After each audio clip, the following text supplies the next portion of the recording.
Thank you very much. It is very nice to meet everyone here. I see some of the old friends, a lot of the new faces for me as well. We moved out early this year, July, yeah, okay. We've been spending for more than 3 years here. So I want to just share, I wouldn't say it's a success story, I'm an entrepreneur on the way, still doing my business. So, but we actually move out because we have expansion. Our team is more than 20 people right now. So we need a separate lab with a three-phase electricity. So it's hard for us to do any lab thing here. So that's the reason we move out. But thank you very much to ventureLab for all the support in the past 3 years. So just a very simple introduction. So the TROES means the revolution of energy storage. We actually are the technology firm developing, manufacturing, and selling the battery energy storage solutions. So the world actually is experiencing a huge change. I don't know if any of you is in the electricity field. So the world is actually transiting from the centralized grid into the decentralized grid. The reason is because there's a lot of problems brought by the centralized grid in the 21st century energy format, because electrification, decarbonization, resilience, all these requirements force the grid to change. And we are actually providing a very critical technology in the decentralized grid. The decentralized grid is also called microgrid. In a very simple way, everyone here, sitting here, you actually can generate your own grid. So you just get some solar power, and you generate the renewable power, and then you need our technology to store the power, and then you need a control system, which we have the control system as well, to release the power. So you know how to store it, how to use it. Then you actually create a distributed energy, or we call a microgrid by yourself. But we don't serve the individuals. We serve the commercial, industrial, and the institutional market. That's where we are. So we actually come up with the hardware and the software and integrate them into a turnkey solution for the middle-sized customer, which are normally the commercial, industrial, institutional, community sector. That's what we do. A little bit of introduction by myself. So I have many types of myself. You see me here, right away you know that I'm actually the minority. I'm immigrant actually from China originally. I came here like 11 years ago. And also I'm an engineer, I'm a mechanical engineer. And also I'm mom of 2. I'm a woman entrepreneur, so so many types. The most important thing is I founded my company in the year of 2018, 4 years ago. I started my journey. So this is where we are right now in terms of our achievements, in terms of the sales. So the people told me that, okay, as an entrepreneur, the first thing you need to do is not pitch, is to sell your stuff. So fortunately, we during the past 3 or 4 years, even during the COVID, we have actually very good success in selling our product. We make it and we sell it. So far, we have almost 20 systems sold in the different countries. Our focus is in Canada and the US, but we happen to have systems exported to UK and the Caribbean and all the way to the Mexico. So we make our own proprietary control system as well. So the hardware and software both are proprietary. This is the first office in ventureLab. So people can tell this is not a real office, but it's my first office. It's Atrium A. So I started by myself. I had the first employee who is kind of like a contract. And then I have a second employee, the third employee. Our CFO joined as a third employee. Then luckily we moved to the second office in ventureLab. It's very interesting. This is an office called storage room. So when we move in that room, it says storage. Move in that small room, maximum we can fit 7 or 8 people there. So that's our second office in the ventureLab. Brings a lot of memory. And people just sit side by side, shoulder by shoulder in the second room. And we have the mayor to visit our tiny small office, but cozy. And then the team grows up. So that's the third office, and this is the last one. And by that time, we have 15 people actually, 12 or 15, I forgot, but it's a two office side by side. And we actually put our remote monitoring system there. Our software is mature, and then the teams started to grow because we have more systems sold. Now we have 20 people, so we moved to the separate room with the lab in the warehouse, with our two separate accounting room. I given a separate room to my actually admin team. Then we have a separate meeting room. But right now, this room is small for us. So if ventureLab find a bigger place and can hold like more than 30 or 50 people, maybe we can come back to ventureLab again one day. So now is where we are. What we need to share with some experiences is the challenges on the way. I guess everyone more or less here are facing with the same challenges. Our company is still on the way. We have experienced the start, grow up, small scale up, and the big scale up. Now we are raising our second round of financing, and it's very positive. It's just the timing. Timing is not super great, but it's on the way. So the start, actually, the challenge I'm facing with is, the raise, right? I only have limited budget. I can only hire 2 or 3 people. How I use the small team to make hardware, like such an important hardware. So I need to spend all the efforts in identifying the outsourcing capabilities or capacities for me to bring up this hardware. That's one thing. The second way, how I can find money to support me to hire more people. So I started to identify all types of funding opportunities as well. Funding is very important. There's a $5,000 small business funding from the city of Markham. There's a SHRED, you guys have already applied maybe. There's IRAP funding. So then that's the phase I was facing. And then the second challenge is how to make your product right. We invest a lot in the product. What if it doesn't fit the market? So the thing I'm doing is actually I spend a lot of time talking with the customer. I establish this new company until I get an order from our customer. There's a strong proof that someone wants to pay for your product. Then I started to set up my company. So that's a starting phase. Then the company started to grow up. Then I'm facing with a cash flow challenge. I know that from very beginning, but I didn't realize that it's a big problem once you have. It's not a problem when you're small. It's a problem when you grow bigger. That's a cash flow problem.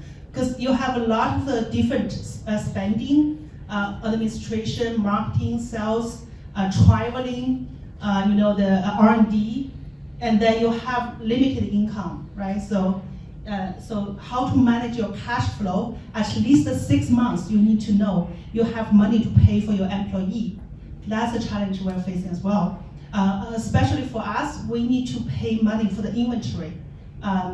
In the battery industry, it's very popular.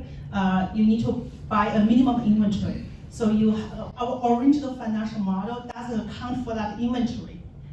So everything goes right. Now all of a sudden we got a lot of orders, and then we go to the raw material and supplier and say that you need to buy minimum this amount of the battery. Then we came across the situation of we need an inventory financing. And if you look at the market, not so many companies are interested in providing the inventory financing for the start of a company. And you go to the bank, RBC, BMO, good luck. If you're a company with at least $10 million revenue, or I think even close to the $6-7 million revenue, it's a very popular target for them. But if it's a company only with a $2 or $3 million revenue, that's something hard. So EDC has a program. If you have your exporting, you can use EDC's guarantee to leverage some money from the bank, but don't go to the big bank. You can go to the small one, like a Data. Meridian, I don't know, but Data is the one we go that they open the line of credit for us. If any of you have that challenges, you can go that way as well. Then we started to look for all the possibilities for us to finance the inventory. Still is on the way. We're still looking for the the partners to do that. So and also you have a structured budget, right? So where you need to use money. Really, I want to have the company survive. So I sometimes step on the foot to, okay, this money I don't approve because I want to use the money in more critical spaces. So then other challenges come. You have 20 people. You need some managers, and you don't have money to pay the managers. The manager in the market is like 80K, 90K. So we are the small company. I am the young manager who doesn't ask for too much, too much salary. I use a lot of like a young kind of talents who doesn't have the experiences, but they are very capable, very energetic, and it can be trainable. Anyhow, so we are facing with a lot of unknown challenges in the future, near future. So we'd like to share some of the experiences here. Lesson learned. So there's several lessons I learned by myself. Everyone has different lessons. So I made a big mistake actually. I always think that people can be trained. Anyone can be trained. But it turns out that different people has different personality. It can be used in a different position. So for example, if this position requires the people has a very strong logic or has a multi-functional, a multitask function, you can't use the people with, the people with, we call the ADD or ADHD type of people. Those people are very smart. They're more like a strong sales guy or an artist, but you can't use them in the accounting position. At the very beginning, I don't have that idea. I think, okay, good, we use it, and it can be trained. But it's so hard. You found that they mess up things. It's not that they want, they just can't control. So that's a lesson I learned. So I spent a little bit more time in reading the books to say, okay, that's one thing I learned. The second thing, I think is always right, less talk, just do it. Because I'm a doer. I don't like to speak too much, but I found it's wrong. You need to communicate the information again and again. Even, the one time, twice, 3 times, you just need to do that. My previous position is I talk once. You listen, you understand, good. If you can't understand, it's not my problem. Then I found that, okay, I can't do that job. I'm that personality, so I think that sometimes I'm rude. So I found that no, you need to use a very nice way, diplomatic way until if it's a very important situation, you need to get people understand you, especially investors. So so far I'm not a good fundraising guy. So because I use only $1 million. Fundraising only $1 million to bring the sales tier now. So the investor was like, wow, so you only raised $1 million? Incredible. You have a very high capital efficiency. I said, yes, because I'm not a good talker. The people who can raise a lot, I was like looking at them, how come you don't even have a prototype? How come you can raise like a $10 million? So that's the thing, but I realize it's very important as well. Then this one, the last one, I think is very important. Is something I learned from my MBA, but I have a totally different the translation on that is a congruous model. But the way I learned from my own business is you need to make sure your strategy, your resource, your people, your structure, your product need to be aligned with each other. Culture, I'm not sure. I haven't formed up with a very clear understanding about culture, so it's a good topic. It's a big topic, I'm not there yet. But those things, I actually have a very good understanding. So what I want to say is, okay, for example, I'm the company without a big fund to support. I don't have the big, strong background, right? From the VC, from private equity. So what I can do at this moment, my strategy is I want to do the hardware, which is battery energy storage system. I also want to do the software. Do I have all these resources? It's so hard. I started from 1 or 2 people. How can I do all these things? So, but nowadays I sold system to different countries. Like, next year our revenue size is like $6-8 million. So, how can we do that? So the thing is, okay, I look at the market. We're really competing with the Tesla and the Fluence and the BYD, those big guys. So I asked myself, are you sure you want to compete with them? What's your resources? I have no resources to compete with them. So then I found a different strategy. So I'm doing the same thing, but there's a market I need to go, which is commercial industrial market. And the big guys, they don't even want to step into this market at this moment. Because this market requires flexibility. This market requires the solution, not a product. And all these big guys are the heavy asset company. They make the standard product, not the solution. So I kind of fine-tune my solution or product market fit to serving this specific market, not utility market and not the residential market. So that's a strategy. And then I don't have the resource to do the utility market as well, because they ask for at least a very strong balance sheet from the bank. As a startup company, we don't have a strong, the balance sheet from the bank. So I gave up that part. And the people you hire it's not the people who sell the standard product. You need to hire the people who is capable of selling the solution. So all these things need to be structured together to make it congruous. Otherwise, I think it's kind of distracted. So this is something I think which brings a big success for us, and I would like to share with all of you here. So that's all. Thank you. Perfect.